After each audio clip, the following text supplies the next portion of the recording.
Excel open करेंगे आपको ये इंटरफेस दिखेगा। तो इसमें आप देख सकते हो कि लेफ्ट साइड में होम बटन है, न्यू का ऑप्शन है, ओपन फोल्डर का ऑप्शन है, नीचे आपकी कुछ अकाउंट्स कुछ सेटिंग है, और ये ऑप्शन जो सबसे लास्ट में आप देख रहे हो इसके थ्रू आप एक्सेल की सेटिंग चेंज कर सकते हो। ऊपर जो भी आपको दिख रहे हैं ये सारे टेम्पलेट्स हैं, मतलब बाय डिफ़ॉल्ट माइक्रोसॉफ्ट वालों ने टेम्पलेट दिया। अगर आप और देखना चाहते हो तो इसमें जा सकते हो, तो ये आपको अलग अलग टेम्पलेट मिल जाएंगे। अगर आपको कुछ मतलब आपको कुछ रेडीमेड टेम्पलेट चाहिए जिस पे आपको कुछ पर्टिकुलर काम करना है तो आप यहाँ से उठा सकते हो। बट जैसे जैसे आप एक्सेल सीखोगे ये सब आप खुद बना सकते हो अपने हिसाब से, मतलब काफ़ी अच्छे लेवल का। तो अभी के लिए मैं यहाँ पे क्लिक कर रहा हूँ स्टार्ट अ न्यू बुक में। जैसे ही एक्सेल खुलेगा आपको ये पेज दिखाई देगा, इसको हम लोग बोलते हैं वर्कबुक, है ना। और ये वर्कबुक में काफ़ी सारी शीट्स होती हैं जिनको आप ऐड कर सकते हो या डिलीट कर सकते हो, और ये इसको हम लोग बाद में देखेंगे कि कैसे इसको और शीट को ऐड कर सकते हैं। ये जो भी आपको टॉप में दिख रहे हैं जैसे फाइल, होम, इन सभी को टैब्स बोलते हैं। तो अभी हम लोग होम टैब में हैं और ये पूरा का पूरा सेक्शन को हम लोग रिबन बोलते हैं। और रिबन के अंदर ये जितना एक पार्ट है ना, जैसे कि ये क्लिपबोर्ड के अंदर एक पार्ट है, आपका फॉन्ट के अंदर एक पार्ट है, अलाइनमेंट के अंदर एक पार्ट है, तो इसको हम लोग ग्रुप बोलते हैं, है ना। तो अगर जैसे कभी कभार क्या होता है कि किसी को समझाना हो कि जैसे मर्ज सेंटर कहाँ पे, तो इसको हम लोग बोलेंगे होम टैब में आपको असाइनमेंट ग्रुप के अंदर मिल जाएगा एक मर्ज बटन का ऑप्शन। वर्कबुक में ये ऑप्शन आता है फाइल का, जिसके थ्रू अभी हम लोग आए, जिसमें आपको पहले आपको सिर्फ 3 ऑप्शन दिख रहे थे, बट अभी इसमें आपको और ऑप्शन मिल जाएगा कि इस वर्कबुक का इन्फॉर्मेशन, इसको अगर सेव करना है, सेव एज मतलब आपको किस लोकेशन पे चेंज करना, सेव करना और नेम डालना है। इसके अलावा इसमें प्रिंट, शेयर, एक्सपोर्ट और ये सब चीज़ों का ऑप्शन है। इसी तरह पे काफ़ी सारे मल्टीपल टैब्स मिल जाएंगे आपको, जैसे कि इंसर्ट है, तो इंसर्ट में आप पिवट टेबल, इसके अलावा चार्ट, शेप्स, ये सब यूज़ करते हैं, स्लाइसर हो गया, तो ये सब चीज़ भी हम लोग फीचर में देखेंगे। जो डिफरेंट टैब्स है उनका डिफरेंट पर्पज़ है, उनका डिफरेंट यूज़ है, वो सब हम लोग आगे धीरे धीरे एक्सप्लोर करेंगे। अब आता है यहाँ पे पॉइंट कि ये A1 जो लिखा है ये क्या है, तो इसको हम लोग नेम बॉक्स बोलते हैं, और ये आपको बताता है कि सेल का कौन सा, मतलब जो हम लोग का ये सेल है जो हम लोगों ने सेलेक्ट किया है ये कौन से लोकेशन पे है, उसका ये यहाँ पे नाम बताता है। उसके बगल में आता है आपका फार्मूला बॉक्स। तो आप जो भी एक्सेल शीट में फार्मूला लगाएंगे जिस भी सेल पे, अगर आप उस सेल पे क्लिक करते हो तो अगर उस सेल पे कोई फार्मूला लगा है तो वो आपको यहाँ पे दिखा देगा, है ना। और इसके अलावा आप इसको एक्सपेंड, मान लीजिए काफ़ी लंबा फार्मूला है तो उसको आप यहाँ पे एक्सपेंड भी करके देख सकते हो, ठीक है। तो फार्मूला बार में आप जब भी कोई फार्मूला लगाते हैं तो वो आपको यहाँ पे दिखा देगा। तो जैसे एग्जांपल दिखाता हूँ मैं, फार्मूला लगाने के लिए सबसे पहले हम लोग को इक्वल्स टू का साइन यूज़ करना होता है। तो अभी टेंशन मतलब फार्मूला के बारे में हम लोग डिटेल में बाद में बात करेंगे। अभी बस मैं आपको बता रहा हूँ कि फार्मूला बार में फार्मूला दिखता कैसे है। तो जैसे मान लो अभी मैं लिखता हूँ 2+2, है ना, नॉर्मल मैथमेटिक्स का कोई भी फंक्शन हम लोग का यूज़ होता है इक्वल्स टू से। तो इक्वल्स टू किया मैंने, 2 को प्लस किया 2 से, ठीक। आप जैसे ही एंटर करोगे वो 4 लिख देगा। आपको यहाँ सेल में 4 दिख रहा है, बट अगर आप उसमें फार्मूला बार में देखोगे तो आपको 2+2 ही दिखा रहा है ना, क्योंकि वो एक तरह का फार्मूला है। अब बात करते हैं सेल क्या होता है। तो सेल आपका बनता है इंटरसेक्शन ऑफ रो और कॉलम से, उसको हम लोग सेल बोलते हैं। अब कॉलम क्या होता है, ये जो भी आपको ABCD दिख रहे हैं, ये आपके वर्टिकल जो हैं इनको हम लोग कॉलम बोलते हैं। और जो हॉरिजॉन्टली आपको 1 2 3 दिख रहा है, ये पूरा का पूरा लाइन, जैसे 5 हो गया, 6 हो गया, इसको हम लोग रो बोलते हैं, ठीक है। तो ये आपका रो और कॉलम हो गया। अब जैसे मान लीजिए यहाँ पे मैं क्लिक करता हूँ तो आप देखोगे कि ये B कॉलम है और रो यहाँ पे जो हाईलाइट हो रखा है वो 2 है। इसका मतलब B2 सेल हम लोगों ने सेलेक्ट किया है, और यहाँ पे आपको नेम बॉक्स में उसका नेम भी बताएगा कि कौन सा सेल है, B2। अब इन सेल को आप मतलब मल्टीपल भी सेलेक्ट कर सकते हो, और इसको सेलेक्ट करने के लिए मैंने यूज़ किया है माउस का लेफ्ट की, उसको आपको क्लिक करके रखना, छोड़ना नहीं है, और जहाँ तक आप ड्रैग करोगे इतने सेल सेलेक्ट हो जाएंगे, है ना। तो जैसे मान लीजिए मुझे इतना ही सेलेक्ट करना है तो आपको क्लिक होल्ड करके रखना है, और जहाँ भी आप ड्रैग करोगे, है ना, उतने सेल आप सेलेक्ट कर सकते हो। अब हम लोग देखते हैं कि ये शीट क्या होता है। तो शीट में अगर आप राइट क्लिक करोगे तो आपको कुछ ऑप्शन देता है, जैसे कि इंसर्ट, डिलीट, रीनेम, है ना, कॉपी का और इन सब चीज़ों का ऑप्शन देता है। तो ये सब चीज़ें आप, ये सब फंक्शन, ये सब ऑपरेशन आप शीट पर लगा सकते हो। अगर आपको कोई नया शीट, तो अभी बाय डिफ़ॉल्ट शीट 1 ओपन होता है एक्सेल में, अगर आपको कोई नया शीट ओपन करना है तो राइट साइड में एक छोटा सा प्लस का ऑप्शन होगा, है ना। आप जैसे उस पर क्लिक करोगे एक शीट 2 ओपन हो जाएगा। ऐसे ही आप जितनी बार प्लस करते जाओगे उतनी बार नए नए शीट ओपन हो जाएंगे। अब इन शीट का आप नाम भी चेंज कर सकते हो। तो जैसे मान लीजिए अगर मुझे इसका नाम चेंज करना, आप राइट क्लिक करिए, आपको रीनेम का ऑप्शन देगा, है ना। आप उस पर जाइए, वो पूरा सेलेक्ट हो जाएगा। अब आपको जो भी नाम देना हो, तो जैसे मैं दे देता हूँ कि प्रोजेक्ट 1, ठीक हम लोग, और उसके बाद आपका जब हो जाए, आप जब नाम डाल लें उस पर एंटर प्रेस कर दीजिए, तो ये आपका प्रोजेक्ट 1 आ गया। अब इसमें मैं क्या कर सकता हूँ कि मान लीजिए अगर मेरा इंपॉर्टेंट प्रोजेक्ट है और मैं चाहता हूँ कि सबसे फ्रंट में रहे, अभी जैसे शीट 1 नंबर 1 पर है, मैं चाहता हूँ कि सबसे आगे आ जाए, तो आप इसको क्लिक करके रखिए, क्लिक एंड होल्ड, और ड्रैग करके आप सबसे आगे ले आइए, तो वो आपका सबसे आगे आ जाएगा प्रोजेक्ट 1। इसके अलावा मैं इसमें क्या कर सकता हूँ, इसमें अगर आप देखोगे एक ऑप्शन आता है आपका टैब कलर का, तो मैं इसको कोई कलर दे सकता हूँ। तो जैसे मान लीजिए मुझे ठीक लग रहा है कि ब्लू कलर, प्रोजेक्ट 1 जो शीट है उसको हम लोग ब्लू कलर में देख सकते हैं। जैसे आप देखोगे तभी आपको ब्लू दिखेगा। ये हो गया। अगर मुझे कोई शीट नहीं चाहिए तो उसको मैं राइट क्लिक करूँगा और यहाँ पे डिलीट का ऑप्शन है, डिलीट। एक बार वो शीट डिलीट हो गया तो फिर वो वापस नहीं आएगा। तो अभी हम लोग को इस शीट पे काम करना है, तो मतलब काफ़ी मतलब जो भी इस पर टाइप करेंगे वो काफ़ी छोटा दिखेगा। तो उसके लिए मैं इसको शीट को थोड़ा जूम कर ले रहा हूँ ताकि आपको देखने में आसानी हो। तो यहाँ पे सबसे राइट कॉर्नर में आपको एक जूम का बटन मिलेगा, है ना, जूम इन लिखा हुआ है। अगर उसको आप क्लिक करोगे तो वो ऐड होता जाएगा। अभी बाय डिफ़ॉल्ट 100 पे होता है, तो जितना आप क्लिक करोगे उतना ऐड होता जाएगा। तो मैं उसको बढ़ा के 200 कर ले रहा हूँ। ठीक, तो अभी ये 200 जूम पे हो गया, तो थोड़ा देखने में ईजी रहता है। और अगर आपको इसका थोड़ा जूम आउट या अभी वापस चलना है, जूम आउट करना है आपको, तो आप यहाँ पे वापस जाइए, जूम आउट लिखा हुआ है, आप उसको दोबारा क्लिक करिए तो दोबारा जैसे था वैसे आ जाएगा वो। एक्सेल को थोड़ा और अच्छे से समझने के लिए मैं यहाँ पे एक टेबल बना रहा हूँ, मतलब कुछ भी एक रैंडम डेटा बना रहा हूँ जो कि एम्प्लॉयज़ का होगा जो किसी कंपनी में जॉब करते हैं, और उसके बेसिस पे फिर हम लोग नए नए फंक्शंस लगाएंगे या फॉर्मूले सीखेंगे और फिर फॉर्मेटिंग सीखेंगे। ठीक है, तो सबसे पहले मैं कॉलम का नाम दे रहा हूँ, सीरियल नंबर कॉलम डालेंगे, फर्स्ट नेम एक कॉलम होगा, उसके बाद लास्ट नेम एक कॉलम होगा। हाँ, अब यहाँ पे अगर आप देखो तो नेम का ई लेटर जो है वो सही से दिख नहीं रहा है ना, वो मतलब सी कॉलम के नीचे दब रहा है। तो उसके लिए आपके पास दो ऑप्शन है। एक तो आप दोनों कॉलम के बीच में जाइए, आपको एक प्लस साइन दिखाई देगा, आप उसको क्लिक करके रखिए और जितना आप चाहें उतना साइज़ बढ़ा सकते हैं उस सेल का, मतलब उस कॉलम का। दूसरा ऑप्शन क्या आता है कि आप दोबारा उसी तरह वापस जाइए दोनों कॉलम के बीच में और आप डबल क्लिक कर दीजिए। तो अगर आप डबल क्लिक करते हैं तो जितना उसको स्पेस चाहिए उस पर्टिकुलर कॉलम को इस फर्स्ट नेम की वजह से, उतना वो अपने आप सेलेक्ट कर लेगा, एक्स्ट्रा स्पेस नहीं लेगा। तो ऐसे ही अभी मैं सी में भी कर दूंगा। अब जो नेक्स्ट कॉलम आएगा वो आएगा मेरा डेट ऑफ ज्वाइनिंग का, उस एम्प्लॉय ने ज्वाइन कब किया था। इसके बाद नेक्स्ट कॉलम आएगा मेरा सैलरी, जो कि जैन मंथ का होगा, सैलरी फेब मंथ का, और एक और कॉलम आएगा सैलरी मार्च मंथ का। तो यहाँ पे 3 मंथ्स की उसकी सैलरी आएगी। फिर हम लोग देखेंगे सैलरी टोटल, उसके बाद एक कॉलम ले लेते हैं कि एवरेज सैलरी उस एम्प्लॉय का कितना है। और एक और लास्ट कॉलम मैं बना देता हूँ जिसमें हम लोग फर्स्ट नेम और लास्ट नेम दोनों को एक साथ लिखेंगे। अभी यहाँ पे अलग अलग कॉलम में होगा, दोनों को एक साथ लिखेंगे। तो यहाँ पे मैं कर दूँगा मान लीजिए फुल नेम। तो चलिए अभी कोई रैंडम डेटा जनरेट करते हैं, मतलब कोई रैंडम डेटा फिल करते हैं।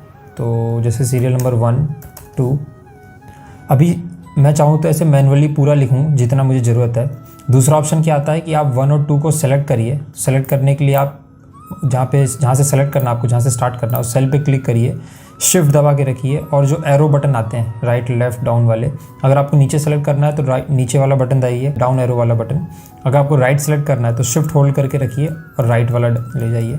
ठीक, ऐसे ही आप चारों डायरेक्शन में सेलेक्ट कर सकते हो। दूसरा ऑप्शन ये है कि आप माउस से सेलेक्ट कर सकते हो। जैसे ही आप इसको सेलेक्ट करोगे इन दोनों को, यहाँ पे आप कॉर्नर में आओगे, माउस को आप कॉर्नर में लेके आओगे जहाँ पे सेल का इंटरसेक्शन एकदम कॉर्नर पॉइंट, वहाँ पे माउस का एक प्लस छोटा सा सिंबल बन जाएगा। आप उसको क्लिक और होल्ड करके रखिए और आप जहाँ तक जाओगे वहाँ तक वो अपने आप ऑटो फिल कर देगा। तो चलिए मान लीजिए मैं यहाँ तक आता हूँ, तो आप देखिए वो अपने आप यहाँ पे 1 to 10 फिल कर देता है। तो ऐसे आप यहाँ पे सीरियल नंबर को ऑटो फिल कर सकते हो, है ना। तो यहाँ पे अभी मैं सेलेक्ट करके मुझे सिर्फ 5 चाहिए, तो मैं यहाँ पे ले रहा हूँ जहाँ तक ये 5 सीरियल नंबर आ जाएगा। तो यहाँ पे हम लोगों ने ये रैंडम डेटा भर दिया है। अब हम लोग आगे बढ़ने से पहले, मतलब यहाँ पे फार्मूला और फंक्शंस लगाने से पहले, हम लोग यहाँ पे इसको बेसिक फॉर्मेटिंग कर लेते हैं। मतलब अभी देखने में उतना अच्छा नहीं लग रहा। जैसे कि ये जो नेम है, अगर आप देखो तो ये लेफ्ट साइड अलाइन है, मतलब राइट साइड एक्स्ट्रा स्पेस बचा हुआ है। ये जो आपके न्यूमेरिक वैल्यूज़ हैं, जैसे सैलरी आ रही है, ये राइट साइड में, लेफ्ट साइड में एक्स्ट्रा स्पेस बचा हुआ है ना। इसके अलावा ये जो भी डेटा है और जो भी हेडिंग है उनमें हम लोग कोई डिफ्रेंशिएट नहीं कर पा रहे। तो उसके लिए कुछ बेसिक फॉर्मेटिंग देख लेते हैं। तो सबसे पहले जो भी ऊपर टॉप की हेडिंग है ना, उसको हम लोग सेलेक्ट कर लेंगे, इस पूरे रो को। यहाँ पे हम लोग जाएंगे, बोल्ड का ऑप्शन मिलेगा, ये आपको ग्रुप फॉन्ट ग्रुप में बोल्ड का ऑप्शन है, आप उस पर क्लिक करिए। जैसे ही आप क्लिक करेंगे ये सारे के सारे बोल्ड हो जाएंगे, तो पता लगेगा कि हाँ ये हेडिंग है। इसके अलावा अगर आप चाहो तो इनको अंडरलाइन भी कर सकते हो, और यहाँ पे एक और ऑप्शन मिलेगा आपको इटैलिक का, जिससे ये थोड़े से टिल्ट हो जाते हैं, कर्सिव जैसे दिखते हैं। और एक और ऑप्शन मिलता है कि आप अगर इनमें कोई कलर देना चाहें तो यहाँ पे जाके आप कलर भी डाल सकते हैं, है ना। तो जैसे मान लीजिए अभी के लिए मैं कोई नॉर्मल कलर ले रहा हूँ, तो मान लीजिए ये लाइट ब्लू, ठीक है, तो इन सब में कलर आ जाएगा। और इसके अलावा अगर मुझे जैसे ये नंबर है राइट साइड में, मैं चाहता हूँ कि ये सेंटर में आ जाए, है ना, तो आप जिस भी कॉलम को करना है, मान लीजिए इस पूरे कॉलम को मुझे सेंटर लाइन करना है, तो उस पूरे कॉलम को सिलेक्ट कर लीजिए। तो मैं ए कॉलम को करता हूँ और सेम आपको असाइनमेंट ग्रुप में जाना है। यहाँ पे आपको एक ऑप्शन मिलेगा सेंट्रल लाइन का, आप उस पर क्लिक कर दीजिए, वो सारे के सारे सेंटर में आ जाएंगे। ठीक, अब जैसे स्पेस ज़्यादा है इसके लिए, तो मैं यहाँ पे डबल क्लिक कर दूंगा, जो पहले देखा था हम लोगों ने, तो वो स्पेस जितना इसको चाहिए सीरियल नंबर को उतना अपने आप ले लेगा। अब मैं ये सेम फॉर्मेटिंग मैं चाहता हूँ कि यहाँ पे भी आ जाए, सेल जनवरी के लिए और फेब के बाकी सभी के लिए। तो मेरे पास एक तो ऑप्शन है कि मैं सेम पूरा इसको सेलेक्ट करूँ और फिर जाके मैं इसको सेंटर अलाइन करूँ। दूसरा ऑप्शन मेरे पास ईजी ऑप्शन ये है कि इसको मैं पूरे को सेलेक्ट कर लूँ जितना ये लाइन है, उसके बाद आप फॉर्मेट पेंटर ले जाओ। जैसे आप फॉर्मेट करिए, आपको क्लिपबोर्ड ग्रुप में मिल जाएगा, फॉर्मेट पेंटर पे आप क्लिक करोगे तो थोड़ा सा हाईलाइट हो जाएगा ये। अब आपको जहाँ भी फॉर्मेटिंग लगाना है, तो जैसे मान लीजिए मुझे इन सभी में लगाना है, तो इसको सेलेक्ट किया, इस कॉलम में भी लगाना है, इस कॉलम में भी लगाना है, इन तीनों को लगा के आप छोड़ दीजिए, वो अपने आप सेम टू सेम इसी फॉर्मेट में आ जाएंगे जो भी फॉर्मेटिंग आपने यहाँ पे करी होगी। ठीक, ये तो हो गया आपका हेडिंग का और फॉर्मेटिंग का, बेसिक फॉर्मेटिंग का। इसके अलावा अगर आप देखोगे तो ये जो डेट्स हैं, ये भी यहाँ पे जैसे आप यहाँ पे क्लिक करोगे, नंबर्स जो आपका ग्रुप है उसमें यहाँ पे एक डेट्स का ऑप्शन दिखाई देगा आपको। अगर आप देखो कुमार पे जो नेक्स्ट है, इस पर क्लिक करते हो तो जर्नल दिखाता है, पर जैसे आप किसी इस पे करोगे डेट पे, तो वो आपको डेट ऑप्शन देगा, और इसको अभी वो डेट मान रहा है, तो डेट का आप फॉर्मेट भी चेंज कर सकते हो। तो जैसे आप यहाँ पे ड्रॉप डाउन दिखाएगा छोटा सा, आप उस पर क्लिक करिए। अगर आपको और एडवांस में जाना है तो आप जाइए मोर नंबर फॉर्मेट्स में, सबसे लास्ट में। जैसे आप क्लिक करोगे डायलॉग बॉक्स दिखाई देगा आपको फॉर्मेट सेल का, तो आप डेट में जाओगे, यहाँ पे डिफरेंट फॉर्मेट्स दिखा रहा है कि आपको इस टाइप का डेट दिखाई देगा, इस टाइप का दिखाएगा। तो अभी के लिए मैं ये वाला सेलेक्ट कर ले रहा हूँ कि डेट आएगा, फिर मंथ और फिर ईयर। ठीक, इसमें काफ़ी सारे अलग अलग फॉर्मेट्स मिल जाएंगे, आप देख सकते हो कि अगर डे भी चाहिए आपको तो डे भी दिखाएगा। तो अभी के लिए तो मैं ऐसा ही ले ले रहा हूँ। जैसे आप सेलेक्ट करोगे अपडेट कर देगा, पहले डेट फिर मंथ और फिर ईयर फॉर्मेट में। ठीक, अब इसमें भी सेम चीज़ कि ये अलाइनमेंट सही नहीं है, तो इसके लिए मैं इस पूरे कॉलम को सेलेक्ट करूँगा, अलाइनमेंट में जाऊँगा और सेंटर अलाइन कर दूँगा। तो ये तो हो गया आपका बेसिक फॉर्मेटिंग। अब हम लोग देख लेते हैं कि टोटल सम, सैलरी का सम कैसे निकालना है। तो फॉर्मूला या फंक्शन लिखने के लिए सबसे पहले हम लोग उस सेल पे क्लिक करिए जहाँ पे आपको लिखना है। तो वहाँ पे क्लिक करने के बाद इक्वल्स टू का सिंबल लगाइए और आप लिखिए SUM। जैसे आप सम लिखोगे यहाँ पे आपको ऑप्शंस आ जाएंगे फार्मूलाज के, आप उसको सेलेक्ट कर लीजिए। सेलेक्ट करने के लिए आप टैब दबा सकते हो, जिस पे वो हाईलाइट है वो सेलेक्ट हो जाएगा। अगर आपको कोई नीचे वाले सेलेक्ट करने हैं तो डाउन एरो जो बटन है आप उससे उन पे जा सकते हो, है ना, नीचे वाले ऑप्शंस पे। तो अभी जो सम ऑप्शन है मैं उस पर क्लिक कर रहा हूँ, तो उसके लिए मैं टैब दबा रहा हूँ। टैब दबाते ही वो फार्मूला सेलेक्ट हो जाएगा और फार्मूले के अंदर जो वेरिएबल्स हैं वो आपको डालने होंगे। तो नंबर 1 पूछ रहा है कि किसका सम करना है, तो नंबर 1 मैं यहाँ पे जाके माउस से क्लिक कर दे रहा हूँ, तो वो नंबर 1 ले रहा है। अब फार्मूले में जब एक वैल्यू आप सेलेक्ट कर लो तो आपको कॉमा प्रेस करना होता है, तो आप कॉमा प्रेस करो तो पूछ रहा है नंबर 2 कौन सा चाहिए, तो मैं बताऊँगा कि ये नंबर चाहिए मुझे, है ना। फिर से कॉमा, अब वो पूछ रहा है नंबर 3 और ये है नंबर 3। ऐसे करके आप जितने चाहे उतने कॉलम्स या रोज़ को ऐड कर सकते हो। ये करने के बाद आपको शिफ्ट दबा के इस ब्रैकेट को क्लोज करना है।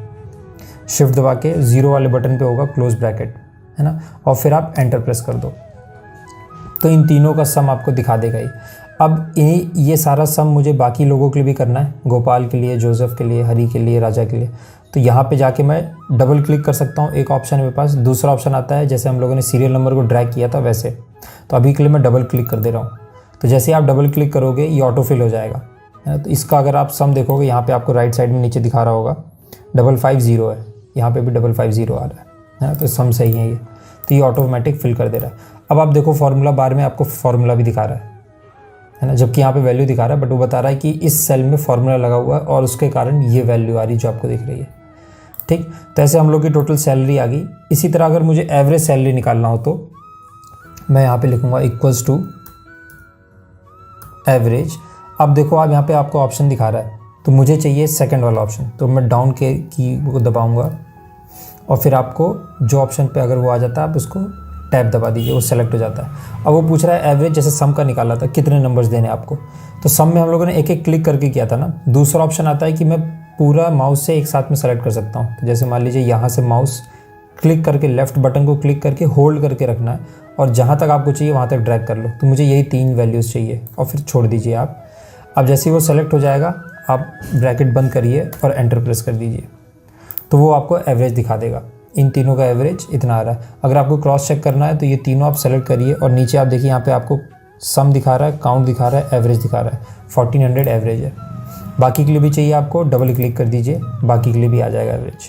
अब ये 0.33 आ रहा है। अब मान लीजिए अगर आपको 0.33 नहीं चाहिए, आपको राउंड ऑफ नंबर चाहिए, तो आप सारे को सेलेक्ट करिए, या तो जिसमें आपको करना है उसको आप सेलेक्ट करिए। यहाँ पे जर्नल दिखा रहा है, आप जर्नल से हटा दीजिए इसको और नंबर पे चले जाइए।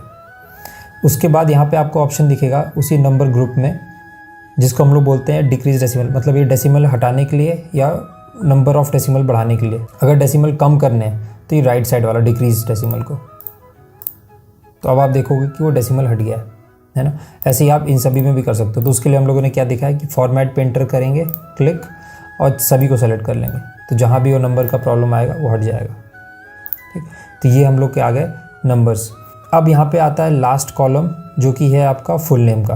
तो इसमें मुझे अगर फुल नेम चाहिए, मतलब किसी 2 कॉलम में डिफरेंट वैल्यूज़ हैं, बट वो चाहता हूँ कि एक कॉलम में आ जाए, है ना, मतलब 2 सेल में डिफरेंट वैल्यू है, वो मैं चाहता हूँ एक सेल में आ जाए। तो उसके लिए मैं क्या बोलूँगा, एक फंक्शन है जिसको हम लोग यूज़ करते हैं, इक्वल्स टू कॉनकैटिनेट।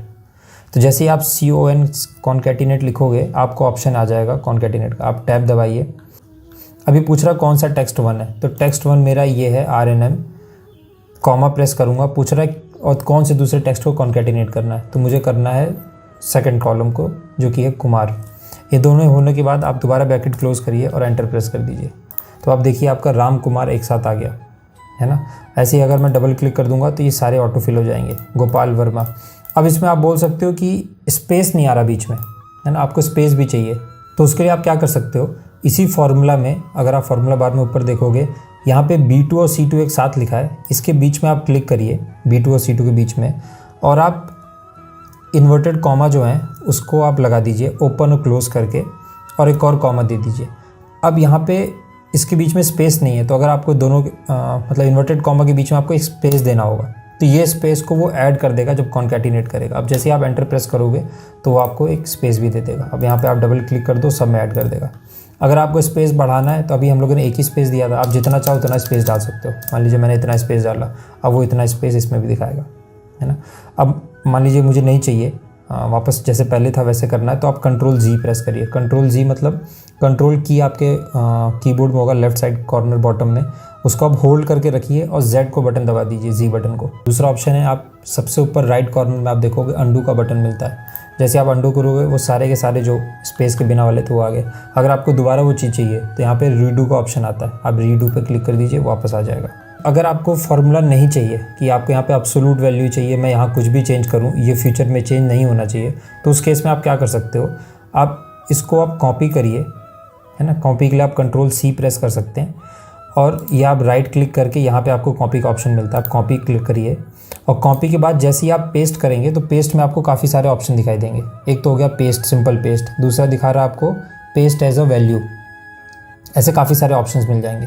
तो जब आप पेस्ट एज वैल्यू पे आप क्लिक करेंगे तो अब वो फार्मूला हट चुका होगा।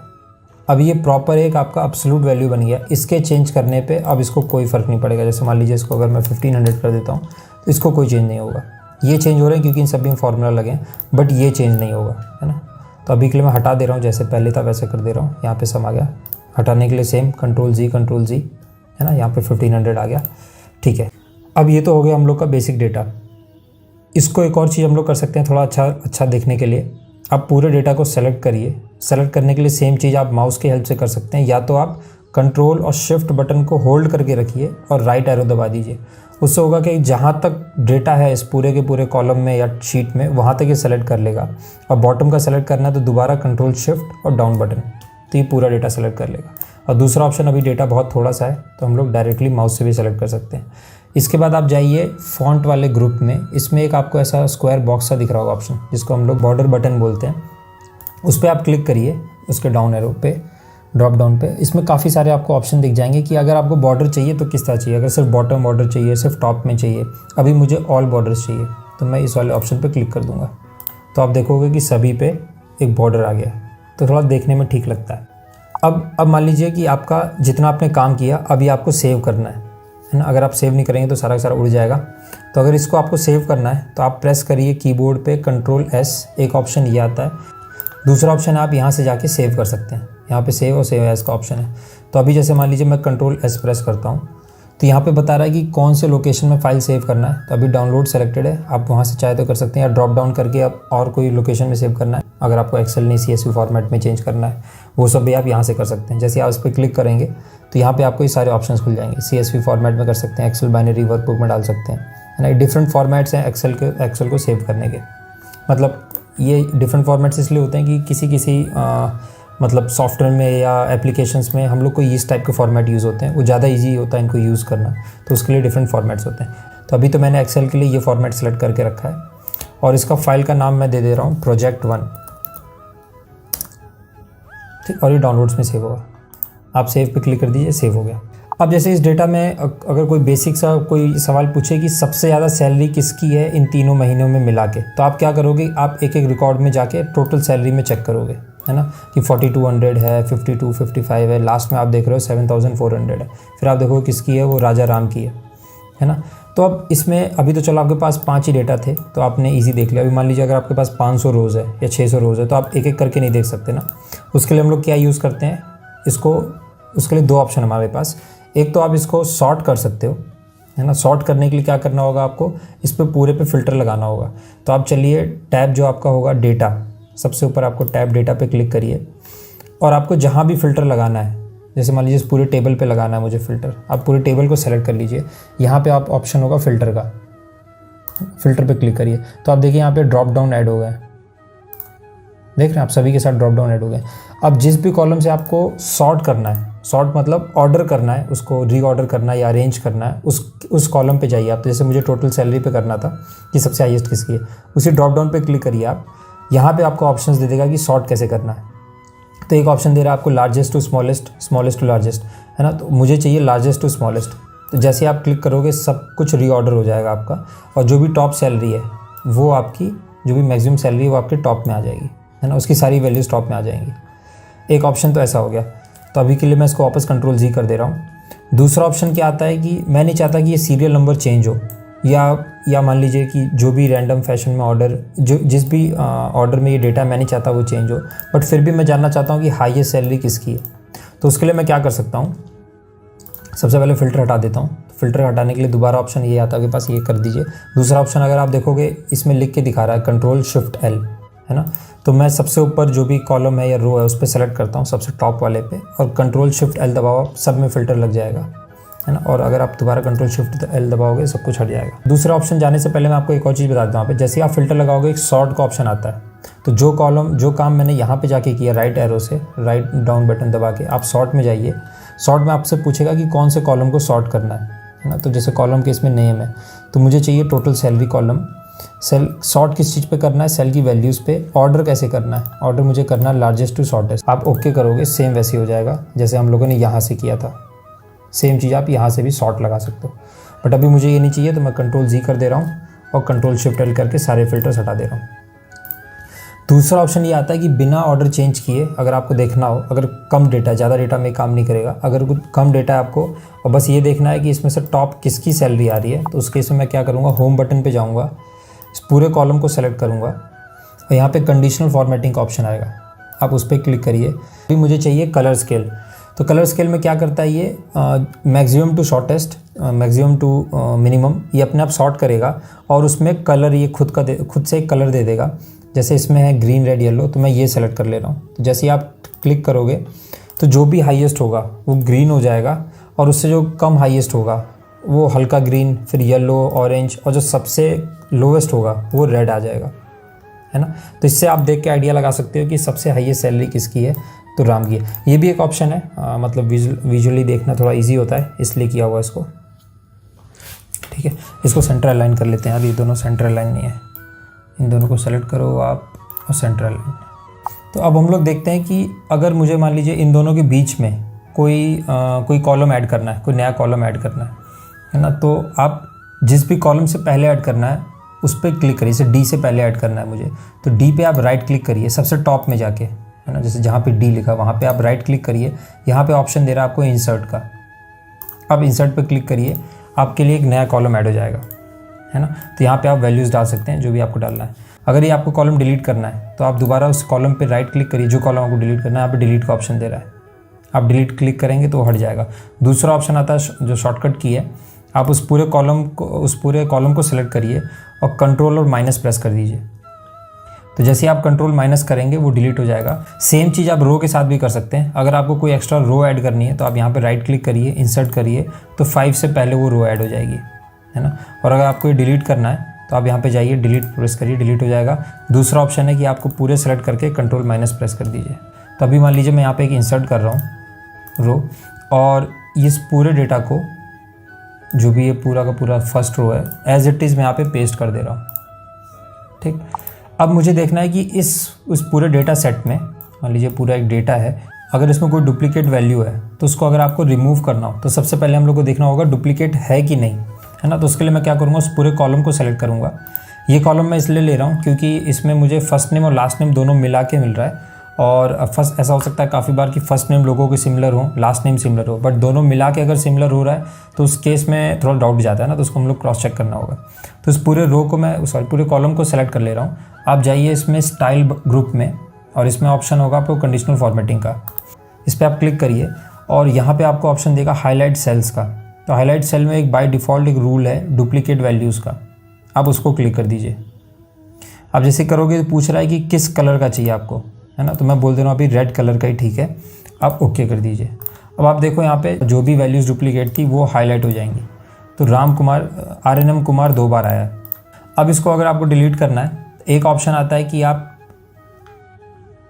पूरे डेटा को सेलेक्ट करिए, डेटा पे जाइए, यहाँ पे एक ऑप्शन दिखेगा आपको रिमूव डुप्लीकेट्स का, जो कि आपके डेटा टूल्स में होगा। जो डेटा टूल्स का ग्रुप है उसमें आपको मिलेगा रिमूव डुप्लीकेट्स का। आप जैसे ही क्लिक करोगे वो पूछ रहा है कि सभी कॉलम्स में आपको देखना है डुप्लीकेट्स और फिर रिमूव करना है। अगर किसी भी कॉलम में वैल्यू सेम नहीं होगी तो वो नहीं करेगा, क्योंकि अभी हम लोगों ने सारा सेलेक्ट किया। मैं बोल रहा हूँ कि हाँ सारे कॉलम में चेक करना, अगर सारी वैल्यूज सेम है इसका मतलब वो डुप्लीकेट रिकॉर्ड है, आप डिलीट कर दीजिए। ओके करूँगा तो वो अपने आप बताएगा कि एक डुप्लीकेट वैल्यू मिली थी, बाकी जितने भी हैं वो सब यूनिक हैं। तो इसने एक डिलीट कर दिया, है ना, यहाँ से एक डिलीट हो गया। अभी एक्स्ट्रा स्पेस को हम लोग यहाँ से सेलेक्ट करके राइट से डिलीट कर सकते हैं, राइट क्लिक करके डिलीट कर सकते हैं या कंट्रोल माइनस प्रेस कर सकते हैं। अभी हम लोग क्या करते हैं, इसके ऊपर एक हेडिंग दे देते हैं। तो अगर मुझे हेडिंग देना है तो इसके ऊपर स्पेस चाहिए, यहाँ पे सबसे टॉप पे जाके मैं राइट क्लिक करूँगा, इंसर्ट का ऑप्शन, इंसर्ट। अब मुझे अगर और रो इंसर्ट करनी है, मतलब एक ही प्लेस पे, तो बार बार जाके राइट क्लिक करके इंसर्ट करने से अच्छा है कि एक शॉर्टकट है कंट्रोल Y का, मतलब ये रिपीट करेगा उसी स्टेप को। तो मैं जितनी बार कंट्रोल Y दबाऊंगा उतने वो नए नए आपके लिए कॉलम रोज़ बनाता जाएगा। ठीक है, बट अभी मुझे उतने नहीं चाहिए तो इस सबको हटा दे रहा हूँ, कंट्रोल माइनस। अब यहाँ पे मैं इसके टॉप पे एक हेडिंग लिखता हूँ जो कि इसका नाम कवर करेगा। इसका नाम क्या, तो मैं लिख देता हूँ एम्प्लॉय। अभी ये सेंट्रल लाइन है इसलिए आपको नहीं दिख रहा। आप होम बटन पे जाइए। मैं चाहता हूँ कि ये सारा कुछ मिला के सेंटर में आ जाए। उसके लिए क्या करूँगा, मैं यहाँ से यहाँ तक, जहाँ तक मुझे वो सेंटर अलाइन करना है, और ये पूरा का पूरा एक सेल बन जाए। तो उसके लिए मैं क्या करूँगा, मर्ज ऑप्शन का, इसमें मर्ज का एक ऑप्शन आता है, आप इसको सेलेक्ट करिए जितने सेल्स को आपको मर्ज करना है। आप अलाइनमेंट में जाइए, ग्रुप में, यहाँ पे एक ऑप्शन है मर्ज इन सेंटर का। आप जैसे ही क्लिक करेंगे वो अपने आप सेंटर में आ जाएगा। बट इसको नीचे वाले रो को भी हम लोग सेंटर में ले लें। दोबारा आप इस पर मर्ज पे क्लिक करिए, सब कुछ अनसेलेक्ट हो जाएगा। आप फिर से क्लिक करिए, वो सेंटर में आ जाएगा। अलाइनमेंट में जाइए आप, यहाँ पे अलाइनमेंट ग्रुप में है मिडिल अलाइनमेंट का ऑप्शन, उस पर जाइए, सेंटर में आ जाएगा। इसके बाद हम लोग दोबारा बॉर्डर्स में जाएंगे। यहाँ पे एक ऑप्शन है थिक बॉर्डर्स का, थिक बॉर्डर्स दे देंगे तो चारों तरफ देखोगे एक थिक बॉर्डर आ जाएगा, थोड़ा देखने में ठीक लगता है। अब इसमें अगर आप चाहो तो कोई कलर डाल सकते हो, है ना, आप जो भी कलर सेलेक्ट करना चाहो वो सेलेक्ट कर सकते हो। तो जैसे मान लीजिए मैं कोई भी एक हल्का कलर ले रहा हूँ इस टाइप का, तो ये आ गया। अब इसका फ़ॉन्ट का साइज़ बढ़ाना है तो आप यहाँ पे जाइए, increase font size, font group में, और आप जितना चाहो उतना बढ़ा सकते हो। तो मैं 18 रख रहा हूँ और इसको बोल्ड कर दे रहा हूँ, है ना। तो ये आपका हो गया सैलरी, एम्प्लॉय का सैलरी डिस्क्रिप्शन, जहाँ पे ये सारा का सारा डिटेल आपको मिलता है। तो इसमें हम लोगों ने ऑलमोस्ट सारे बेसिक चीज़ें कवर कर ली हैं। इसके अलावा आप कुछ चीज़ें और देख सकते हो या एक्सप्लोर कर सकते हो, वो आप जैसे से करोगे वैसे से सीखोगे। जैसे कि मान लीजिए मैं कोई एक लाइन लिखता हूँ, Ram has the highest salary, है ना, कि राम की हाईएस्ट सैलरी है। तो अगर इसको मैं चाहता हूँ कि एक ही सेल के अंदर आ जाए, तो यहाँ पे एक ऑप्शन है रैप टेक्स्ट का। आप जैसे ही क्लिक करोगे एक सेल के अंदर ही सब कुछ आ जाएगा, ये पूरा एक सेल बन गया। ये मतलब अब इसका जो आपका रो है उसकी थोड़ा साइज़ इंक्रीज़ हो जाएगा, हाइट, वो क्योंकि एक सेल में आ रहा है। तो ये रैप टेक्स्ट ये काम करता है ना। जैसे आप रैप क्लिक करोगे उसमें एक सेल के अंदर आ जाएगा।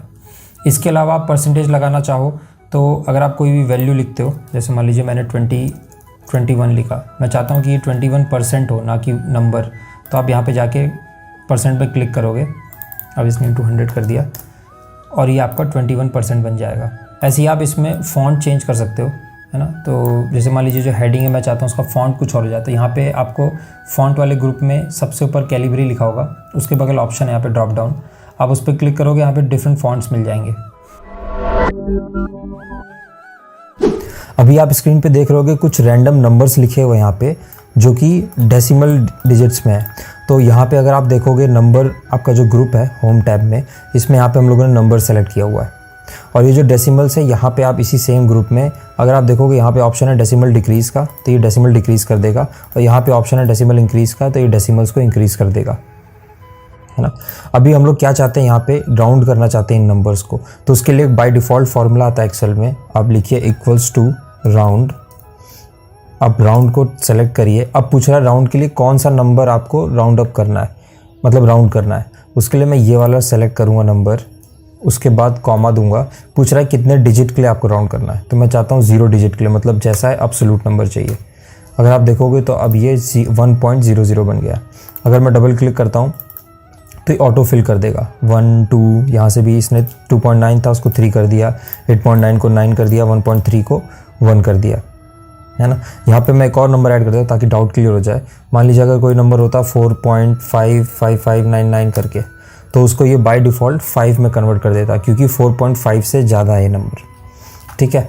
अब हम लोग देखते हैं कि राउंड अप क्या करता है। अगर इक्वल्स टू में लिखता राउंड, यहाँ पे आपको लास्ट ऑप्शन मिलेगा राउंड अप का, इसको सेलेक्ट करता हूँ। इसमें भी सेम नंबर देंगे और पूछ रहा है कितने डिजिट के लिए करना है, तो इसमें भी मैं चाहता हूँ 0 डिजिट के लिए हो। तो राउंड अप में आप देख सकते हो कि ये एक नंबर इंक्रीज़ कर देता है। 1 पॉइंट कुछ भी आएगा, 0.3 भी आ रहा है तो उसको 2 पे भेज देगा, 2 पॉइंट कुछ भी आएगा उसको 3 पे भेज देगा, 8 पॉइंट कुछ भी आया उसको 9 पे, 4 पॉइंट कुछ भी 5 पे। तो नाम ही है इसका राउंड अप करना। तो ये आपको डिसाइड करना होगा इसको कब यूज़ करना है। सिमिलरली सेम टू सेम ऐसे ही आपका आता है राउंड डाउन, जो कि सेकंड नंबर पे है, उसको सेलेक्ट करो। इसमें भी आपको नंबर सेलेक्ट करना है और मैं भी ये चाहता हूँ 0 डिजिट के लिए राउंड अप हो। तब ये क्या करेगा, डाउन करेगा। इसका जस्ट अपोजिट, इसमें क्या कहता है 2 पॉइंट कुछ भी आएगा उसको 1 बढ़ाता है, इसमें कुछ भी होगा 1 पॉइंट भले ही 99, जैसे इसमें आप देखो 2.999 है ना, इसको राउंड अप करते हैं 3 आता है, बट ये क्या करेगा राउंड डाउन कर देगा। तो 2 पॉइंट कुछ भी होगा उसको फर्स्ट डिजिट जो भी वो ले लेगा, 8 पॉइंट कुछ भी होगा ये 8 ले लेगा, 1 पॉइंट कुछ भी होगा 1, 4 पॉइंट कुछ भी होगा 4, है ना। तो ये 3 तरह के राउंड ऑफ फंक्शंस यूज़ होते हैं, राउंडिंग के लिए फंक्शंस यूज़ होते हैं जिसको हम लोग जनरली एक्सेल में यूज़ करते हैं। अब चलते हैं अपने नेक्स्ट टैब की तरफ। इसमें हम लोग देखते हैं कि कैसे ऑटो फिल करते हैं, जो कि काफ़ी ज़्यादा यूज़ होने वाले टर्म्स हैं, जैसे कि मंथ्स हो गए, है ना। तो जैसे अब मैं इसमें लिखता हूँ जनवरी, है ना। आप जैसे इसको ड्रैग करोगे ये अपने आप समझ जाएगा कि ये मंथ्स है। आप राइट साइड में देख सकते हो लिख के भी आ रहा है हाईलाइट सा कि कहाँ तक जा रहा है। तो जैसे मैंने इसको दिसंबर तक ड्रैग किया तो दिसंबर तक आ गया। अभी ये आर सही से नहीं आ रहा तो आप यहाँ पे डबल क्लिक करोगे ये एक्सपेंड हो जाएगा। सिमिलरली मुझे यहाँ पे मैं डेट भी डाल सकता हूँ, जैसे कि अगर मैं लिखता हूँ मंडे, है ना। अब ये समझ जाएगा कि इसको मैं अगर ड्रैग करता हूँ यहाँ से, आप राइट कॉर्नर में यहाँ प्लस साइन देख रहे हो, इसको होल्ड करके रखो तो ये बाय डिफ़ॉल्ट समझ जाएगा कि ये डेज़ है। यहाँ पे भी आप डबल क्लिक कर दीजिए, बढ़ जाएगा। अब आप चाहते हो कि पूरा जैन नहीं लिखना, आपको सिर्फ जनवरी पूरा नहीं लिखना, सिर्फ जैन लिखना है, तब भी ये समझ जाएगा कि क्या लिख रहे हो आप। सिमिलरली आप सिर्फ अगर मंडे लिख देते हो, मंडे को शॉर्ट फॉर्म में, तब भी ये समझ जाएगा आप क्या कहना चाहते हो, है ना। तो एक्सेल इतना मतलब इंटेलिजेंट होता है कि ये ऑटो फिल कर देता है डेटा को। अगर मैं सिर्फ 1 लिखता हूँ और इसको ड्रैग करता हूँ तो ये कुछ नहीं करेगा, इसको लगेगा आप सिर्फ 1 चाहते हो रिपीट हो जाए। बट अगर मैं 1 लिखता हूँ नीचे 2 देता हूँ तो इसको समझ में आ रहा है कि एक वैल्यू इंक्रीज़ हो रहा है ना। तो अभी आप जैसे ही यहाँ पे ड्रैग करोगे वो नंबर इंक्रीज़ होने लगेगा। अब देखो अब यहाँ से 1 2 3 अप टू 12 चला गया, है ना। तो इतना समझदार ये एक्सेल होता है। अब हम लोग चलते हैं अपने शीट नंबर 1 पर। तो ये शीट आप यहाँ पे देख सकते हो जिसमें हम लोगों का एक डेटा है जो कि RNM स्कूल का है। इसमें बच्चों के स्टूडेंट्स के नाम है, उनके जेंडर, एज, क्लास, कौन से हाउस के हैं वो बच्चे, यूनिट टेस्ट 1, 2 और फाइनल टेस्ट का डेटा है, और साथ ही साथ उनकी एक ईमेल आईडी है। तो ये बेसिक हमारे पास डेटा है। अब इसमें हम लोग क्या करेंगे, सबसे पहले हम लोग ये देखते हैं कि किसी भी एक सेल के अंदर कमेंट कैसे ऐड करते हैं। एग्जांपल, जैसे मान लीजिए कि ये माधव की जो आईडी है ये अब काम नहीं करती, मुझे पता है ये। अगर कोई फ्यूचर में इस आईडी को देखे तो वो उस पर मेल ना करे, उसके लिए मैं यहाँ पे क्या कर सकता हूँ, यहाँ पे राइट क्लिक करूँगा और यहाँ पे आप एक ऑप्शन देखोगे इंसर्ट कमेंट का, आप उस पर क्लिक करिए और यहाँ पे आप कमेंट ऐड कर सकते हो। तो मैं कहूँगा मेल आईडी नॉट वर्किंग, ठीक। अब इसको चाहो तो आप थोड़ा सा बोल्ड कर सकते हो, तो मैं इसका साइज़ बढ़ा दे रहा हूँ, 9 है बाय डिफ़ॉल्ट, मैं 12 कर दे रहा हूँ और इसका साइज़ थोड़ा कम कर दे रहा हूँ ताकि देखने में थोड़ा अच्छा लगे। अब आप बाहर क्लिक कर दीजिए कहीं भी। अब जैसे आप इसके ऊपर हॉवर करोगे आपको दिख जाएगा मेल आईडी नॉट वर्किंग, है ना। तो फ्यूचर में अगर इसको कोई डेटा को रिव्यू करता है या आप उसमें कोई कमेंट ऐड करना चाहते हो तो ऐसे ऐड कर सकते हो। अगर आप इस पर दोबारा इसी सेल पे राइट क्लिक करोगे तो आप इस कमेंट को चाहो तो एडिट कर सकते हो, चाहो तो डिलीट कर सकते हो। तो अभी के लिए मैं इसको डिलीट कर दे रहा हूँ, तो वो कमेंट यहाँ से हट जाएगा। तो ये हो गया आपका कमेंटिंग का पार्ट। अब आती है बारी की, इसमें हम लोग फिल्टर्स के साथ डेटा को कैसे मैनिपुलेट कर सकते हैं या डेटा को कैसे हम लोग ऑर्गेनाइज कर सकते हैं। तो जैसे अगर आपको फ़िल्टर लगाना है तो लास्ट वीडियो मैंने बताया था आपको कि आप डेटा टेबल में जाके एक तो फ़िल्टर लगा सकते हो यहाँ से। दूसरा ऑप्शन आता है कि आप Ctrl+Shift+L प्रेस करिए, बाय डिफ़ॉल्ट यहाँ पे फ़िल्टर्स लग जाएंगे, आप ड्रॉप डाउन देख सकते हैं।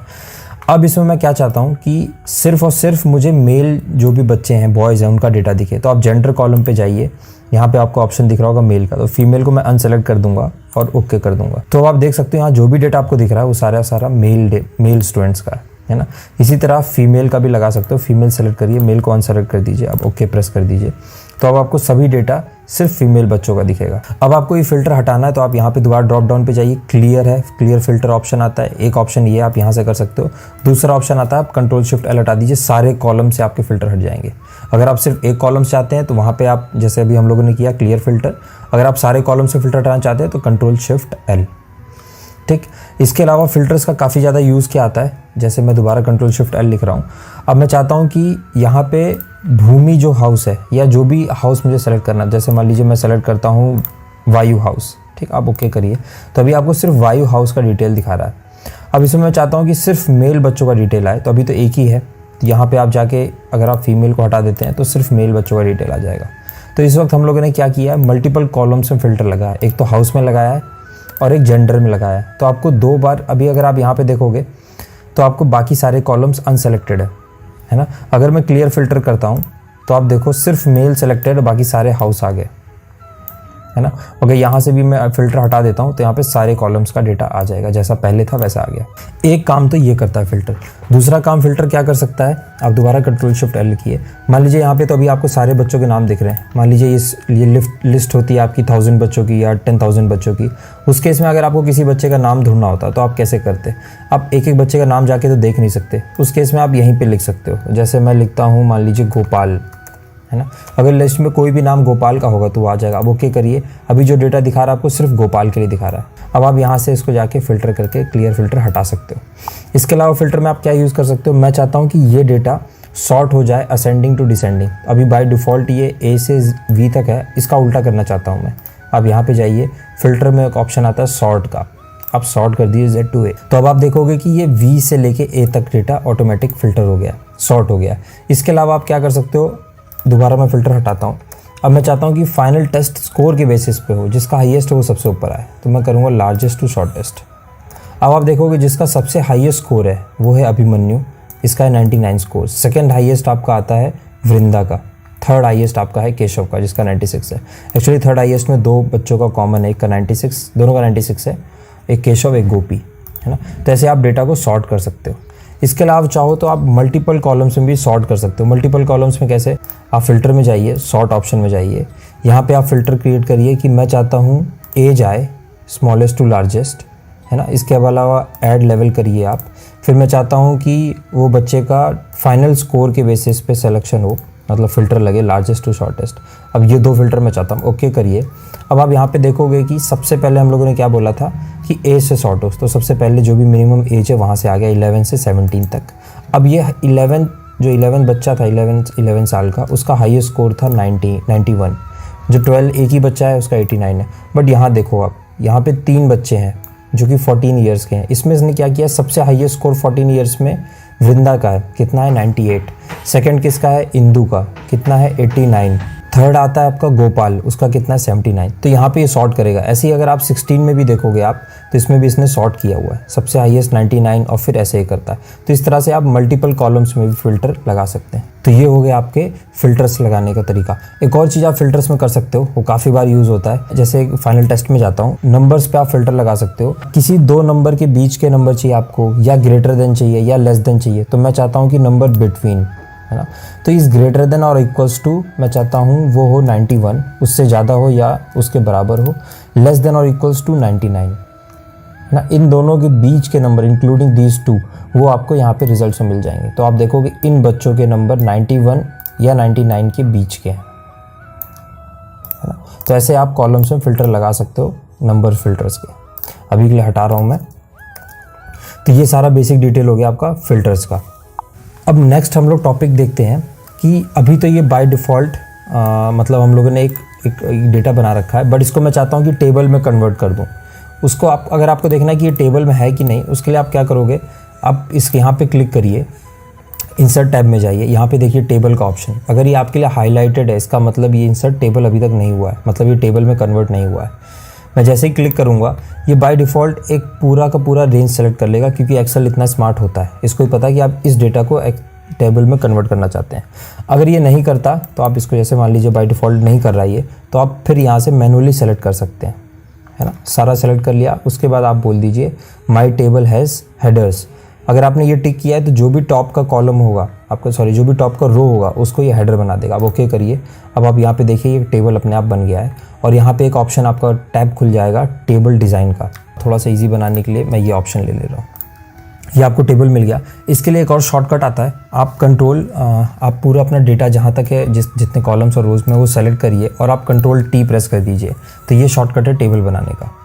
अब हम लोग देखते हैं कि इस टेबल में स्लाइसर कैसे ऐड कर सकते हैं। उसके लिए आप जाइए इंसर्ट टैब में, फिल्टर्स में आपको ये फिल्टर्स का ग्रुप है, इसमें ऑप्शन है स्लाइसर्स का। आप जैसे ही ओके करेंगे, जो भी टेबल आपका सेलेक्टेड है उस पेज पे, है ना, उस शीट पे, उसके हिसाब से एक स्लाइसर दिखा देगा। अगर आप देखोगे सारे कॉलम्स का हेडर्स है यहाँ पे, जितने भी कॉलम्स आप देख रहे हो।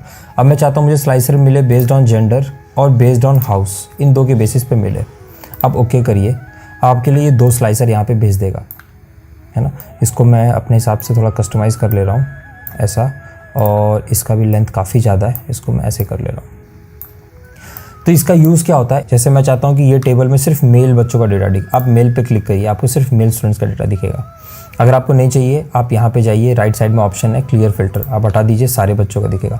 मैं चाहता हूँ कि सिर्फ जल हाउस के बच्चों का डेटा दिखे, आप जल पे क्लिक करिए, सिर्फ जल हाउस के बच्चों का आ जाएगा। आप फिल्टर हटा दीजिए, सब हट जाएगा। अब अग्नि पे क्लिक करिए, सिर्फ अग्नि के बच्चों का आ जाएगा, है ना। इस तरह करके आप मल्टीपल फिल्टर भी लगा सकते। जैसे भूमि पे क्लिक किया मैंने, अब मैं चाहता हूँ यहाँ पे सिर्फ मेल बच्चों का डेटा है, आप मेल पे क्लिक करिए, यहाँ पे आपको मेल का दिख जाएगा। आप फीमेल पे क्लिक करेंगे, उनका डेटा आ जाएगा, है ना। तो ये सब टाइप के आप चीज़ें ईजी कर सकते हैं कंपेयर टू आप यहाँ पे जाएं, फिर आप जेंडर सेलेक्ट करें, फिर आप यहाँ पे हाउस पे, फिर ये करें। तो यहाँ पे आप 1 क्लिक में कर सकते हैं। ये स्लाइसर का सबसे बड़ा हेल्पफुल होता है, मतलब एक तो देखने में भी काफ़ी अच्छा होता है, डेटा विजुअलाइजेशन पर्सपेक्टिव से भी, और ईजी टू यूज़ होता है। तो ये हो गया आपका स्लाइसर्स। अब नेक्स्ट हम लोग देखते हैं कि इसमें हम लोग अगर कुछ चीज़ें एक्स्ट्रा ऐड करना चाहते हैं, जैसे मान लीजिए कोई फ़ोटो, जैसे ज़्यादातर क्या होता है जब भी आप किसी क्लाइंट के लिए डेक बनाते हैं या आप कोई फाइल बनाते हैं उनके लिए, कोई ऐसे वर्कशीट कुछ काम करते हैं, तो यहाँ पे आप उनके ब्रांड का नाम लिखते हैं, लोगो लगाते हैं, है ना। तो उसके लिए आप क्या करोगे, इंसर्ट में जाओगे, यहाँ पे ऑप्शन आता है पिक्चर्स का। आप यहाँ पे अपने डिवाइस से कोई भी चीज़ें इंसर्ट कर सकते हो, कोई भी इमेज, उसको आप एडिट कर सकते हो। और सिमिलरली आप अगर ऑनलाइन कोई इमेज ढूंढना चाहते हो तो आप यहाँ क्लिक करके जा सकते हो। तो अभी मैं इमेज की जगह क्या कर रहा हूँ, शेप्स ला रहा हूँ। जो काम हम लोग शेप्स के लिए करते हैं, सेम काम पिक्चर्स के लिए भी करते हैं। तो जैसे शेप अगर मैं देखूँ तो जैसे मान लीजिए ये रेक्टेंगल बॉक्स लेके आ रहा हूँ। रेक्टेंगल बॉक्स सेलेक्ट हो गया, आप उसको कहीं पे भी आपको बनाना होगा, तो उसके लिए मैं क्या कर रहा हूँ, यहाँ पे रेक्टेंगल बॉक्स बना दे रहा हूँ। ठीक, अब आप ये देखो ये रेक्टेंगल बॉक्स बन गया, इसको मैं कहीं भी ड्रैग कर सकता हूँ, है ना। चाहूँ तो यहाँ लेके आ सकता हूँ, इसका साइज़ छोटा कर दिया। ठीक, इसके बाद आप कलर चेंज कर सकते हो, इसके अंदर आप कोई फॉन्ट लगा सकते हो। फॉन्ट लगाना है तो उसके लिए आप क्या करो, डबल क्लिक कर दो और जो चाहे आप वो लिख सकते हो, है ना।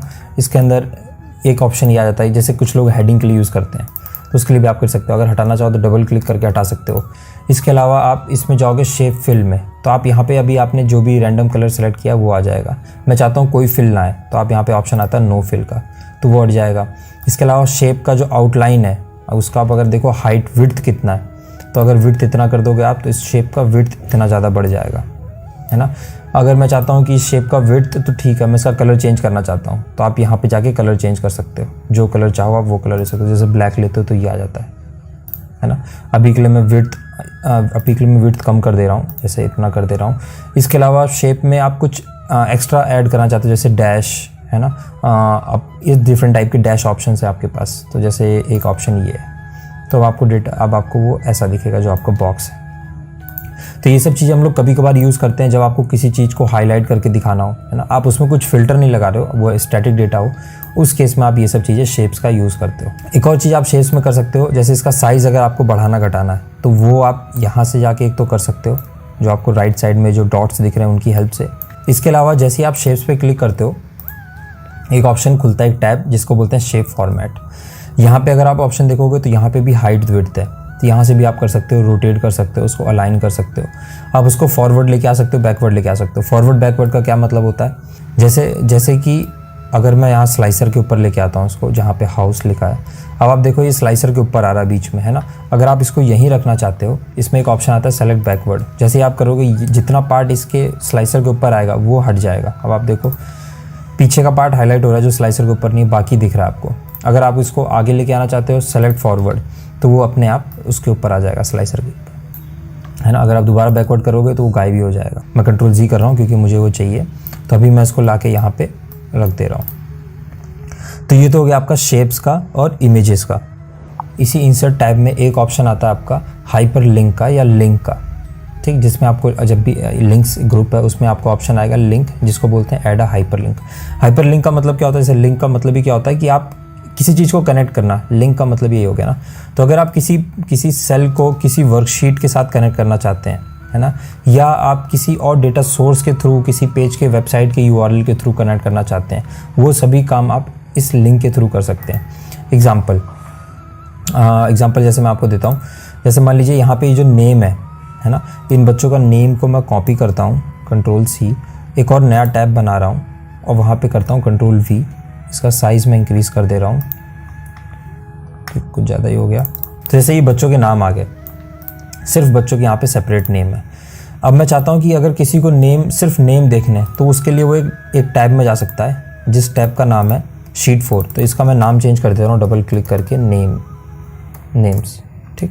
आप यहाँ पे राइट क्लिक करके भी कर सकते हो, अभी मैं नेम कर दे रहा हूँ।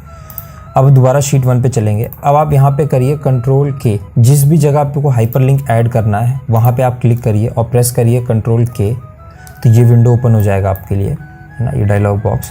या दूसरा चीज़, आप दोबारा यहाँ पे जाइए लिंक्स में, इंसर्ट टैब में लिंक्स ग्रुप में, अब लिंक्स पे क्लिक करिए, सेम टैब ओपन हो जाएगा, है ना। अब इसमें आपके पास मल्टीपल ऑप्शन आ जाते हैं लिंक ऐड करने के। तो अभी मैं क्या चाहता हूँ कि इसी डॉक्यूमेंट के ऊपर मैं एक अपना लिंक ऐड करना चाहता हूँ, क्योंकि अगर आप देखोगे शीट नेम, जो शीट 1 और शीट नेम है, ये एक ही वर्कबुक के अंदर आता है। तो यहाँ पे ऑप्शन दिया है प्लेस इन दिस डॉक्यूमेंट, है ना। अब ओपन करिए। अब आपको जितने भी इसके अंदर इस वर्कबुक के अंदर जितने भी शीट्स हैं वो सभी दिखा रहा है आपको। शीट 1 नेम, मैं चाहता हूँ कि ये जो कॉलम है ये कनेक्ट हो जाए मेरा शीट नेम से। अब शीट नेम में तो कनेक्ट हो गया। अब उसमें पूछ रहा है कि कॉलम का नेम कहाँ से स्टार्ट होता है, सेल का रेफरेंस, तो इसने A1 लिया बाय डिफ़ॉल्ट। अभी के लिए मैं ओके कर रहा हूँ, तो आप देखो यहाँ पे जाके A1 सही में A1 से ही स्टार्ट हो रहा है ना। तो ये होगा क्या, जैसे ही कोई यहाँ पे आएगा, अब देखो यहाँ पे आपको ऑप्शन आ जाएगा एक ऐसे फिंगर बटन का आ जाएगा। जैसे ही आप इसको क्लिक करोगे, अब इस टैब पे बाय डिफ़ॉल्ट आ जाओगे, नेम टैब पे, है ना, क्योंकि अब ये एक हाइपर लिंक बन चुका है, ये लिंक आ चुका है। तो ऐसा हम लोग तब यूज़ करते हैं जब काफ़ी सारी आपके पास शीट हो और एक ही शीट में आप सभी का समरी दे दो एक एक लाइन का, कि इस शीट में आपका सेल्स का डेटा है, इस शीट में आपका परचेज जो भी आपके वेंडर्स हैं उनका डेटा है, इस शीट में आपका रिटर्न का डेटा है, इस शीट में आपके प्रॉफिट्स हैं, है ना। तो वो सभी शीट के आप नाम लिख दीजिए और सभी को आप हाइपर लिंक दे दीजिए, मतलब इसी को आप यहाँ पे हाइपर सभी शीट के साथ दे दीजिए, है ना। तो जैसे कोई क्लिक करेगा उस शीट में पहुंच जाएगा। तो इस केस में ऐसे हम लोग हाइपर लिंक यूज़ करते हैं। अभी अगर जैसे मान लीजिए मैं यहाँ पे जेंडर पे क्लिक करता हूँ और कंट्रोल K प्रेस करता हूँ, अगर आप कोई वेब एड्रेस देना चाहते हो, है ना, तो आप इस पे जाइए और यहाँ पे आप वेब एड्रेस दे सकते हो। तो जब भी कोई यहाँ पे जैसे आप वेबसाइट का एड्रेस दोगे, जैसे आप क्लिक करोगे उस वेबसाइट के एड्रेस पे पहुँच जाओगे। तो काफ़ी बार क्या होता है, हम लोग रेफरेंस के लिए देते हैं कि आप इस वेबसाइट के पेज पे जाइए, यहाँ पे आपको रेफरेंस मिल जाएगा। तो उस केस में आप यहाँ पे वो डेटा ऐड कर सकते हो, उस वेबसाइट का लिंक ऐड कर सकते हो। तो ये तो हो गया आपका हाइपर लिंक। अब हम लोग देखते हैं कि ये ड्रॉप डाउन कैसे ऐड करते हैं एक एक्सेल शीट में, है ना। ये ड्रॉप डाउन आपको काफ़ी बार हेल्प करता है। अगर आप सेम कंसिस्टेंट डेटा सेलेक्ट करना चाहते हैं, जैसे अभी जिस केस में हम लोग करेंगे, तो उसके लिए हम लोग को क्या चाहिए होगा, एक सबसे पहले आपको एक टेबल चाहिए होगा जिसमें आपके जो भी ड्रॉप डाउन्स के अंदर जो भी आपकी लिस्ट आएगी, जो भी ऑप्शंस आएंगे, वो आपको एक टेबल में डालना होगा। जैसे अभी मैंने यहाँ पे ग्रेड्स लिखे हुए हैं ABC, तो इसको मैं क्या करूँगा, अभी एक टेबल में कन्वर्ट कर दूंगा। यहाँ जाऊँगा टेबल, दूसरा शॉर्टकट आता है Ctrl+T का, जो भी हम लोगों ने देखा। हेडर्स मेरे इसी टेबल में है, मैं बोलूँगा ओके, तब ये एक टेबल बन जाता है ना। अब जहाँ पे भी आपको ड्रॉप डाउन ऐड करना है वहाँ पे आप क्लिक करिए और आप जाइए डेटा में, है ना। डेटा में एक ऑप्शन आता है डेटा वैलिडेशन का, आप उस पर क्लिक करिए। जैसे आप ओपन करोगे, सबसे पहले आपको यहाँ पे दिखेगा सेटिंग्स में अलाउ में, है ना, कौन सी चीज़ को अलाउ करना है। तो मैं चाहता हूँ कि लिस्ट अलाउ करे वो।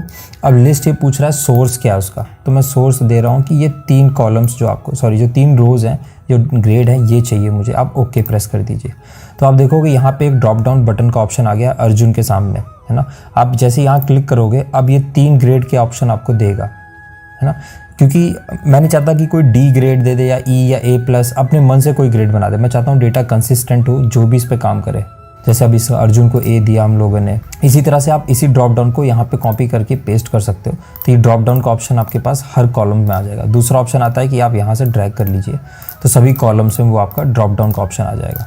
जैसे मैं मान लीजिए माधव को A दे देता हूँ, वृंदा को B, है ना, इंदु को B और गोपाल को C ग्रेड दे देता हूँ। तो ऐसे आपको सभी ग्रेड्स यहाँ पे मिल जाएंगे। तो ये तो हो गया आपका ड्रॉप डाउन। अब यहाँ पे मैं एक टॉपिक और कवर करना चाहता हूँ, काफ़ी बार यूज़ होगा अगर आप इस पे एक्सेल पे काम करते हैं। जैसे कि ये जो कॉलम है, इसको भी मैं कॉपी कर ले रहा हूँ एक नई शीट में, है ना, पेस्ट कर दे रहा हूँ यहाँ पे, और शीट का साइज़ बढ़ा दे रहा हूँ मैं, ठीक, ताकि आपको देखने में आसानी हो। अब जैसे यहाँ पे ईमेल्स है मेरे पास, बट मैं क्या चाहता हूँ कि इस ईमेल में ये जो भी कॉलम है, इसको मैं वैल्यू को ब्रेक करना चाहता हूँ। मतलब @ के बाद जो वैल्यूज़ हैं वो अलग चाहिए, @ पहले के जो हैं वो अलग चाहिए। या आप इसमें कोई भी चीज़ ले सकते हो, जिस भी पॉइंट से आपको ब्रेक करना हो वो आप कर सकते हो। तो जैसे मैं यहाँ पे चाहता हूँ कि एक कॉलम बन जाएगा मेरा नेम, है ना। तो नेम कैसे मिलेगा मुझे, मैं इस पूरे कॉलम को सेलेक्ट करूँगा और यहाँ पे आप जाओगे डेटा टैब में। इसमें आपको मिलेगा डेटा टूल्स के अंदर ग्रुप में एक ऑप्शन मिलेगा आपको डेटा टू कॉलम्स में। तो जैसे ही आप इस पर क्लिक करोगे टेक्स्ट टू कॉलम्स में, ये डायलॉग बॉक्स ओपन हो जाएगा। इसमें आपके पास 2 ऑप्शन आता है। एक तो आता है कि आप फिक्स विड्थ पे कर सकते हो, दूसरा ऑप्शन आता है डिलिमिटेड का। तो डिलिमिटेड हम लोग यूज़ करते हैं जब हम लोग किसी कैरेक्टर्स पे, उस पर हम लोग को उस फील्ड को सेपरेट करना हो। तो अभी हमारे केस में कैरेक्टर्स पे करना है। मैं करता हूँ नेक्स्ट। अब इसमें आपको कुछ ऑप्शंस दे रहा है कि आप सेमीकोलन पे करना चाहते हो, आप कॉमा पे करना चाहते हो, अगर कोई स्पेस है तो वहाँ से आप सेपरेट करना चाहते हो, या कोई अदर्स है। अभी हमारे केस में अदर है, तो मैं अदर पे क्लिक करता हूँ और यहाँ पे अपने मन से मैं सिंबल जो चाहिए हम लोग को @ लिख देता हूँ। अब आप देखोगे कि सभी का फर्स्ट नेम के बाद वो @mail.com जो भी था वो सेपरेट हो रहा है ना। आप प्रेस करिए नेक्स्ट। तो बाय डिफ़ॉल्ट अभी तो इसने सेलेक्ट कर रखा है डिलिमिटर ने A कॉलम को, है ना, और इसको ये ब्रेक कर देगा नेक्स्ट कॉलम में। अभी आप जैसे जाओगे यहाँ पे फिनिश क्लिक करोगे, पूछ रहा है कि यहाँ पे ऑलरेडी कोई वैल्यू है, नीचे से नेम लिखा हुआ है ना, इसको रिप्लेस करना चाहता हूँ। मैं बोलता हूँ ओके। अब आप देखो इसने अर्जुन जो भी फर्स्ट नेम था उसको यहाँ रखा, बाकी @ के बाद जो भी था उसने इसको यहाँ पे ब्रेक कर दिया। अगर आपको दोनों ही चीज़ चाहिए होती, जैसे मैं अभी Ctrl+C कर देता हूँ, जैसे मेरे केस में मान लीजिए आपको ये भी रखना है और एक और नया कॉलम भी चाहिए, तो पहले आप इसको कॉपी कर लीजिए, यहाँ पे जाइए आप इंसर्ट कॉपीड कर लीजिए।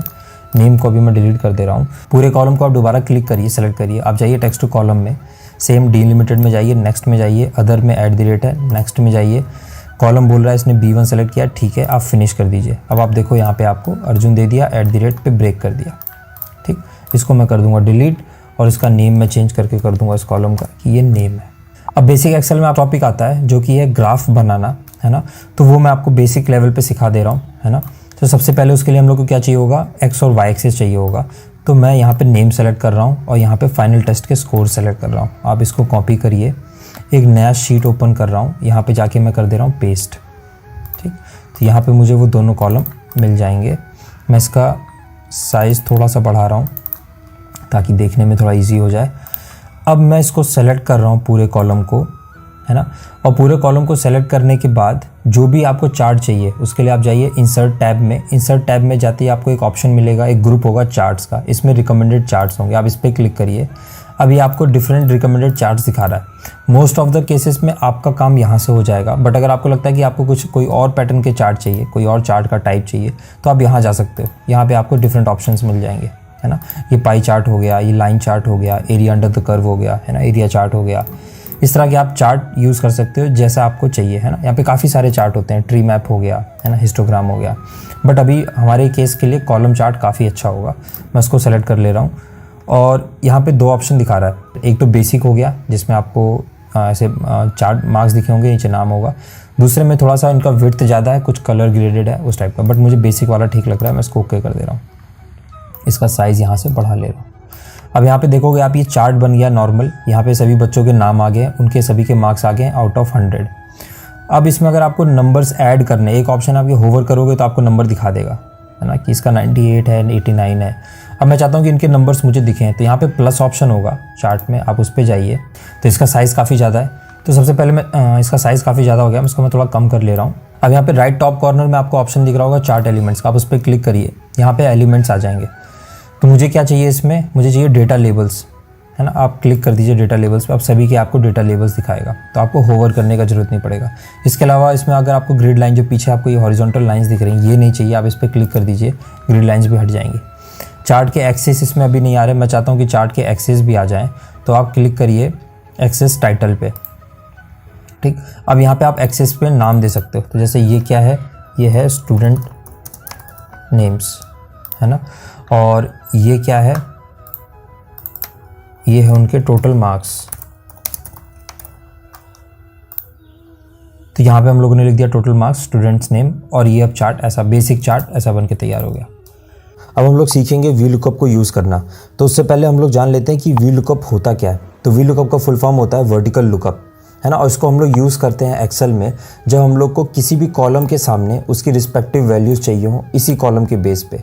जैसे मुझे नेम के बेसिस पे कोई भी वैल्यूज़ चाहिए हो जो कि इस टेबल में प्रेजेंट हो, है ना। जैसे यहाँ पे आपके पास मल्टीपल कॉलम्स है, एज है, जेंडर है, क्लास है, यूनिट टेस्ट के नंबर हैं और फाइनल टेस्ट के नंबर है। ये सब वैल्यूज़ मैं नेम कॉलम के बेसिस पे यहाँ पे लेके आ सकता हूँ। तो उस केस में हम लोग यूज़ करते हैं वी लुकअप। अगर ये वैल्यूज़ आपके इस टेबल में नहीं होगी तो वो यहाँ पे वैल्यूज़ आपको NA दे देगा, मतलब नल दे देगा, वो वैल्यूज़ प्रेजेंट नहीं है, ठीक है। इसको यूज़ करने के लिए आपको जिस भी प्लेस पे वैल्यूज़ चाहिए वहाँ पे आप क्लिक करिए और आप इक्वल्स टू का सिंबल डालिए, जो कि हम लोग फॉर्मूला यूज़ करने के लिए लिखते हैं। आप लिखिए इक्वल्स टू और वी लुकअप लिखिए, तो यहाँ पे आपको ऑप्शन मिल जाएगा वी लुकअप का। आप टैब सेलेक्ट करके उस फार्मूला को सेलेक्ट कर लीजिए। उस फार्मूला में सबसे पहला वैल्यू जो मांगता है वो आपका मांगता है लुकअप वैल्यू। मतलब आप यहाँ पे जो भी वैल्यू लाना चाहते हैं वो किस वैल्यू के लिए लाना चाहते हैं, किस वैल्यू को लुकअप के बेसिस पे लाना चाहते हैं। तो मैं चाहता हूँ नेम के बेसिस में, जिसमें सेलेक्ट करूँगा मैं वृंदा कॉलम को, है ना, वृंदा सेल को। इसको मैंने सेलेक्ट किया, अब प्रेस करूँगा कॉमा। जैसे ही आप कोई भी एक वैल्यू सेलेक्ट कर लोगे आपको कॉमा देना होगा, आप कॉमा प्रेस करोगे। अब पूछ रहा टेबल एरे, वृंदा अभी नेम कॉलम के लिए आपको कहाँ से, किस टेबल से वैल्यू लेके आना है, तो इस टेबल से मुझे लाना। उस पूरी टेबल को मैं सेलेक्ट करूँगा। याद रखिएगा आपको पूरी टेबल सेलेक्ट करना है, सिर्फ एक कॉलम या एक रो नहीं, पूरी टेबल सेलेक्ट किया। उसके बाद मैं प्रेस करूँगा। अगर आप देखोगे यहाँ पे A3 से G3 सेलेक्ट हुआ है, रेंज सेलेक्ट हुआ है, बट इसमें ये फिक्स नहीं है। इसको फिक्स करने के लिए मैं प्रेस करूँगा फंक्शन प्लस F4। अब आप देखोगे इन सभी वैल्यूज़ के साथ डॉलर साइन आ गया। इसका मतलब ये पूरा का पूरा जो एरे है या टेबल है ये फिक्स हो चुका है। अब मैं प्रेस करूँगा कॉमा। अभी पूछ रहा है कॉलम इंडेक्स नंबर, मतलब नेम कॉलम के सामने आपको जो भी वैल्यू चाहिए वो इस टेबल में किस इंडेक्स नंबर पर है, उस कॉलम का इंडेक्स नंबर क्या है ना। तो नेम अगर मैं देखूंगा तो यहाँ पे नेम स्टार्ट होता है। इसके बाद मुझे चाहिए लास्ट कॉलम जो कि है फाइनल टेस्ट। अगर इसका नंबर मैं देखता हूँ, नेम को स्टार्ट करना होगा 1 से, तो 1 2 3 4 5 6 7। जो मेरा फाइनल टेस्ट जो है वो मेरा रो नंबर 7 पे है, तो यहाँ पे मैं दूंगा 7 नंबर, इंडेक्स नंबर मेरा हो जाएगा 7। प्रेस करूँगा कॉमा। लास्ट में पूछ रहा आपको अप्रॉक्सीमेट मैच चाहिए या एग्जैक्ट मैच चाहिए, तो मुझे चाहिए एग्जैक्ट मैच, जिसके लिए मैं प्रेस करूँगा 0 या आप फॉल्स भी टाइप कर सकते हो। अब मैं प्रेस करूँगा एंटर। ये स्कोर दे रहा है 98 वृंदा का। एक बार क्रॉस चेक कर लेते हैं। वृंदा का स्कोर यहाँ पे 98 है फाइनल टेस्ट का, जो कि करेक्ट है। अब अगर मुझे बाकी जगह फिल करना है इसके नीचे कॉलम्स के लिए, यहाँ पे सिंपली आप राइट साइड कॉर्नर में जाइए और डबल क्लिक कर दीजिए, वो ऑटोमेटिक बाकी सभी के लिए फिल कर देगा। हम लोग एक के लिए और चेक कर लेते हैं, अभिमन्यु के लिए।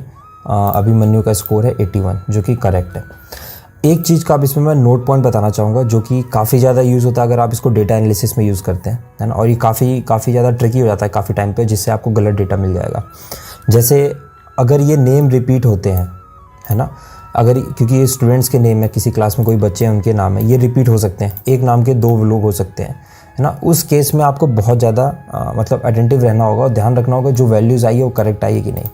अगर डुप्लीकेट वैल्यूज़ चेक करना है तो उस पूरे कॉलम को मैं सेलेक्ट कर रहा हूँ, कंडीशनल फॉर्मेटिंग में जा रहा हूँ, हाईलाइट सेल्स में डुप्लीकेट वैल्यूज़ को क्लिक कर रहा हूँ, ओके कर दूंगा। अब आप देखोगे यहाँ पे 2 वैल्यूज़ आ रही हैं जो कि रिपीट हो रही हैं, हरी और एक और बार हरी आ रहा है ना, मगर ये जो बच्चा है ये है क्लास 10th का और जो दूसरा हरी है वो है क्लास 6th का, है ना। तो यहाँ पे मैं आपको ये बताना चाहता हूँ कि वी लुकअप में आपको जो भी वैल्यूज़ सबसे पहले मिलेगी, ये ऊपर से मतलब टॉप टू बॉटम जाता है फॉर्मूला, तो इसमें इसको जो भी वैल्यूज़ पहले मिलेगी उसका वैल्यू आपको ला के दे देगा। तो जैसे हरी, अगर आप देखोगे हरी में यहाँ पे 80 स्कोर है, उसने 80 दे दिया क्योंकि उसको ये सबसे पहले मिल गया, उसके बाद ही जाके दूसरी वैल्यूज़ नहीं ढूंढेगा। भले यहाँ पे हरी 10 बार आ जाए उसको फ़र्क नहीं पड़ता, जो भी इसको सबसे पहला वैल्यू मिल जाएगा वो इसको सेलेक्ट कर लेगा, ठीक है। अभी तो हमारे केस में एक जो डिस्टिंग्विशर है वो है कि एज अलग है बच्चे का और क्लास अलग है, तो उस बेसिस से हम लोग डिस्टिंग्विश कर सकते हैं। अब यहाँ पे आप जो भी वैल्यूज़ देख रहे हैं ये चेंज हो जाएगी अगर इस कॉलम में मैं कोई चेंज करता हूँ। जैसे एग्जांपल में दिखाता हूँ आपको, अभिमन्यु का स्कोर 81, अगर मैं इसको कर देता हूँ 95 तो आप देखोगे यहाँ पे भी 95 चेंज हो गया, है ना। अगर इसको मैं कर देता हूँ 100 तो आप देखोगे यहाँ पे भी 100 चेंज हो रहा है ना। तो अभी मैं अंडू कर दे रहा हूँ। इस केस के लिए आप क्या कर सकते हो, अगर आप नहीं चाहते कि वैल्यूज़ चेंज हो, अगर आप चाहते हो तब तो कोई दिक्कत नहीं है, जैसे ये टेबल अपडेट होगी वैसे ही ये भी डेटा अपडेट हो जाएगा। बट अगर मेरे केस में मैं चाहता हूँ कि ये डेटा फिक्स रहे, तो उस केस में आप क्या करोगे, इस पूरे कॉलम को जहाँ जहाँ वी लुकअप लगा है उस सभी सेल्स को आप सेलेक्ट करोगे, कॉपी करोगे Ctrl+C और यहाँ पर राइट क्लिक करोगे, आपको एक ऑप्शन मिलेगा पेस्ट एज वैल्यूज़ लिखा आपको, है ना। पेस्ट ऑप्शन में आपको एक ऑप्शन मिलेगा पेस्ट वैल्यूज़, आप पेस्ट वैल्यूज़ कर दीजिए। अब आप देखोगे तो फार्मूला बार में जो फॉर्मूलेज लगे थे वी लुकअप के वो हट चुके हैं, तो ये आपके एक एब्सोल्यूट वैल्यू बन गया। अगर अब मैं यहाँ पे कोई चेंज करता हूँ, है ना, जैसे 100 कर देता हूँ, तो यहाँ कोई फ़र्क नहीं पड़ेगा क्योंकि अब ये एब्सोल्यूट नंबर बन चुके हैं, फार्मूलाज हट चुके हैं। तो आई होप आपको ये वी लुकअप टॉपिक क्लियर हो गया होगा। अब हम लोग देखते हैं कि पिवट टेबल को कब यूज़ करते हैं और कैसे यूज़ करते हैं। तो उससे पहले हम लोग ये जान लेते हैं कि पिवट टेबल होता क्या है। तो पिवट टेबल एक बहुत ही पावरफुल टूल है जो कि एक्सेल में होता है और ये हेल्प करता है आपको डेटा कैलकुलेट करने में, डेटा को समराइज़ करने में और किसी भी डेटा को एनालाइज करने में, खासकर जो काफ़ी ज़्यादा लार्ज नंबर में डेटा होते हैं उनको एनालाइज करने में। और ये सब चीज़ें करने के बाद आप डेटा से आप ट्रेंड फाइंड कर सकते हो, उसमें अगर कोई पैटर्न है तो वो आप फाइंड कर सकते हो और साथ ही साथ आप उन डेटा को आपस में कंपेयर कर सकते हो, है ना। इन सब केस के लिए हम लोग पिवट टेबल का यूज़ करते हैं। अब जैसे यहाँ पे अगर मैं आपको यूज़ केस बताऊँ तो जैसे मान लीजिए मेरा क्वेश्चन है कि कौन से बच्चे, बॉयज़ या गर्ल्स, मतलब मेल या फीमेल, कौन से बच्चे का स्कोर फाइनल टेस्ट में ज़्यादा आता है। तो इस डेटा को आप एनालाइज कर सकते हैं। एक ऑप्शन तो आता है कि आप इसमें फ़िल्टर लगाओ, फिर एक बार मेल चेक करो, उसका सम करो, फिर एक और बार फ़िल्टर लगाओ, आप फीमेल चेक करो, फिर उन सभी का सम करो, तब आप जाके बता पाओगे, है ना। अभी तो यहाँ थोड़ा सा डेटा है तो ईजी हो गया, जब इसको मैं और कॉम्प्लेक्स करता जाऊँगा तो आपके लिए बहुत दिक्कत हो जाएगा। जैसे मैं बोलूँ भूमि हाउस में कौन से बच्चे ज़्यादा अच्छा पढ़ते हैं, गर्ल्स या बॉयज़, है ना। तो वो कॉम्प्लेक्स चीज़ एनालाइज करने के लिए या डेटा को समराइज़ करने के लिए हम लोग यहाँ पे पिवट टेबल यूज़ करेंगे। उसके लिए क्या करो, आप सबसे पहले आप जाओ इंसर्ट टैब में, आपको ऊपर सबसे ऊपर इंसर्ट टैब मिलेगा, आपको ऑप्शन मिलेगा, सबसे पहला ऑप्शन मिलेगा टेबल वाले ग्रुप में पिवट टेबल का, आप उस पर क्लिक कर दीजिए। बाय डिफ़ॉल्ट एक्सेल इतना ज़्यादा स्मार्ट होता है कि वो पूरा का पूरा टेबल आपके लिए सेलेक्ट कर लेगा, उसको पता है कि टेबल कहाँ से स्टार्ट होता है कहाँ से ख़त्म होता है। बाई चांस अगर आप मान लीजिए यहाँ पे उसने सेलेक्ट किया, टेबल रेंज दिखा रहा है, बाई चांस मान लीजिए मैं हटा देता हूँ, मतलब एक्सेल को समझ में नहीं आया, ठीक है, तो उस केस में यहाँ पर सेलेक्ट कर लूँगा, मैं नेम सेलेक्ट किया और वही Ctrl+Shift+राइट बटन, Ctrl+Shift+डाउन बटन, पूरा टेबल मैंने सेलेक्ट कर लिया, जितना मुझे रेंज चाहिए था सारा टेबल आ गया। नेक्स्ट ऑप्शन आता है कि आप इस पिवट टेबल को सेम एक्सेल शीट में दिखाना चाहते हैं या आप नई वर्कशीट ओपन करना चाहते हैं। तो यार सेम में मैं यूज़ नहीं करता क्योंकि काफ़ी ज़्यादा क्लटर्ड हो जाता है, यहीं पे सारा डेटा, यहीं पे आप एक्सेल पिवट बनाओगे। तो उसके लिए मैं क्या करता हूँ, न्यू वर्कबुक यूज़ करता हूँ। आप उस पर क्लिक करिए, बाय डिफ़ॉल्ट है, आप ओके कर दीजिए। जैसे आप ओपन करोगे यहाँ पर आप देखोगे अभी तक शीट 1 था, बाय डिफ़ॉल्ट एक नया शीट ओपन हो जाता है, शीट 2। ठीक, इसको मैं थोड़ा जूम कर लेता हूँ। अब आप देखो यहाँ पे लिखा हुआ है to build a report choose the fields from the pivot table field list. तो यहाँ पे पिवट टेबल का फील्ड लिस्ट दिया हुआ है। बाय डिफ़ॉल्ट ये आपके लिए ऐसा ओपन होता है ना। जब आप अपने सिस्टम ओपन करोगे तो आपको ऐसा दिखेगा। इसमें सारे नेम लिखे होंगे, मतलब सभी कॉलम्स के नेम होंगे। अगर आप देखोगे नेम, जेंडर, एज, क्लास, मेरे सभी कॉलम्स के नेम यही है, जितने भी टेबल में कॉलम्स है ना। अभी मेरा पहला क्वेश्चन क्या था कि मुझे देखना है मेल फीमेल में सबसे ज़्यादा नंबर किसके हैं, तो मैं जो भी जेंडर कॉलम है उसको उठा के डालूंगा रोज़ में। रोज़ में इसलिए डालता हूँ क्योंकि एक के नीचे एक वैल्यूज़ आए, इसलिए मैं रोज़ में डाल रहा हूँ। अब मुझे क्या देखना है कि किस चीज़ के ऊपर मुझे कंपैरिजन करना है ना, तो मुझे करना था फाइनल टेस्ट के जो स्कोर है उसके बेसिस, तो उसको उठा के मैं डालूंगा वैल्यूज़ में। अब आप देखोगे कि जो फीमेल बच्चे हैं उनका स्कोर है 1090 और जो मेल है उनका 877। इसका मतलब जो फीमेल जो गर्ल्स बच्चे हैं ज़्यादा अच्छा पढ़ते हैं कंपेयर टू बॉयज़। जनरली दुनिया में भी यही होता है ना, तो हम लोग ये देख सकते हैं डेटा से। अब इसमें काफ़ी लोग के मन में डाउट आता है कि आपको कैसे पता है कि इसको वैल्यूज़ में डालना है या कॉलम्स में या फिल्टर्स में या रोज़ में, है ना, इन 4 बॉक्स में से कौन से फील्ड को कहाँ डालना है। तो इसका बहुत ही सिंपल लॉजिक है, ये आपको काफ़ी ज़्यादा इंपॉर्टेंट मतलब काफ़ी ज़्यादा हेल्प करेगा फ्यूचर में। आपको जिस भी कॉलम के ऊपर कैलकुलेशन करना हो उसको आप उठा के डाल दो वैल्यूज़ में। वैल्यूज़ में आप देखो समेशन का ऑप्शन दिया हुआ है, तो ये कैलकुलेशन के लिए यूज़ होता है। आपको सम फाइंड करना है, परसेंटेज फाइंड करना है, मैक्सिमम मिनिमम फाइंड करना है, काउंट फाइंड करना है, टोटल फाइंड करना है ना, तो वो आपको वैल्यूज़ के अंदर मिलेगा। तो अगर जैसे मुझे यूनिट टेस्ट का स्कोर का देखना होता है, यूनिट टेस्ट 1 का, तो उसको उठा के मैं यहाँ डाल देता। और बाय डिफ़ॉल्ट मेजर केसेस में वो सम लेता है। ये एक्सेल में मतलब बाय डिफ़ॉल्ट होता है, वो सम कर देता है। अगर कोई भी न्यूमेरिक वैल्यूज़ आती है उसको वो यहाँ सम कर देता है। तो हम लोग को भी सम चाहिए था, तो कोई दिक्कत नहीं हुआ। और जेंडर को मैंने रोज़ में इसलिए डाला क्योंकि मैं चाहता हूँ एक के नीचे एक वैल्यूज़ है। आप चाहो तो कॉलम में भी डाल सकते हो, जैसे जेंडर को उठा के मैं कॉलम में डाल दूँ, तो आप देखो कैसा आएगा, फीमेल का ऐसा आया, मेल का वैल्यूज़ ऐसा आया, ठीक आएगा वही, बट इसका भी हम लोगों ने इसको ट्रांसपोज कर दिया। अभी रोज़ के बजाय हम लोग कॉलम में देख रहे हैं, बट ये ज़्यादा सही दिखता है पढ़ने में, तो इसलिए मैं इसको भी रोज़ में रख रहा हूँ। तो अभी हम लोगों ने देख लिया है कि रोज़ कैसे यूज़ करते हैं, वैल्यूज़ कैसे यूज़ करते हैं, कॉलम्स कैसे यूज़ करते हैं। अब अगर हम लोग देखते हैं फ़िल्टर को कैसे यूज़ करते हैं, तो फ़िल्टर के लिए आप क्या कर सकते हो, जैसे मैं डाल देता हूँ यूनिट टेस्ट 1 का स्कोर, तो आप देखोगे सबसे ऊपर फ़िल्टर आपका आ जाएगा जो कि बाय डिफ़ॉल्ट ऑल सेलेक्टेड है। अब मैं चाहता हूँ कि यहाँ पे सिर्फ उन्हीं बच्चों के स्कोर आए जिनका स्कोर मोर देन 90% है। तो उसके लिए एक तो ऑप्शन है सेलेक्ट मल्टीपल, तो वहाँ से आप कर सकते हो। आप चाहो तो यहाँ से जाके मैनुअली सेलेक्ट कर सकते हो कि 90 से ऊपर जिसका स्कोर है वो एक ही है 91।